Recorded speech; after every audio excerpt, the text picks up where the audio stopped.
এই যে দেখছো এত বড় গাছ, এটা হলো স্থলপদ্ম গাছ। এটা হলো পিঙ্ক রঙের স্থলপদ্ম গাছ। এটা কিন্তু একটা 20 লিটারের জলের ড্রামের মধ্যে আছে। 2 বছর ধরে এই জলের ড্রামের মধ্যে এই গাছটি আছে। যেহেতু এই গাছটি অনেক বড় হয়, তাই এই জলের ড্রামের মধ্যে খুব ভালোভাবে গ্রোথ করছিল না। তো এখন যেহেতু শীত শেষ হয়ে গরম পড়তে শুরু করেছে, তাই নতুন নতুন ব্রাঞ্চও এই গাছে আসতে শুরু করেছে। তাই এখন হলো যে কোনো পার্মানেন্ট গাছের রিপোর্টিং করার বেস্ট সময়। তো প্রথমেই আমি এই গাছটিকে ড্রামের থেকে বার করে নেব। তার জন্য আমি এই গাছের গোড়ার দিক থেকে কিছু মাটি তুলে নিলাম। কিছু মাটি তুলতেই দেখি শিকড় বেরিয়ে এসছে। তো যখনই তোমরা দেখবে কোনো গাছের শিকড় এরকম ভাবে টবের ওপরের দিকে বেরিয়ে এসছে, তখনই বুঝে নেবে সেই গাছটির রিপোর্টিং প্রয়োজন।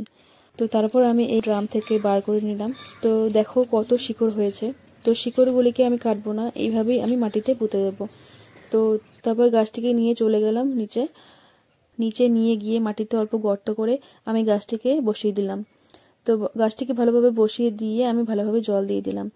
তো এই জায়গাটায় কিন্তু খুব একটা বেশি রোদ আসে না, সকালের দিকে 2-3 ঘন্টা রোদ আসে। তো দেখি এই গাছটি কতটা সার্ভাইভ করতে পারে এই জায়গাটিতে। তো এই গাছটির আপডেট আমি অবশ্যই তোমাদের সাথে শেয়ার করব, আর তার জন্য তোমাদেরকে আমার চ্যানেলটিকে সাবস্ক্রাইব করে দিতে হবে। তো চলো, আজকে এইটুকুই ছিল, টাটা।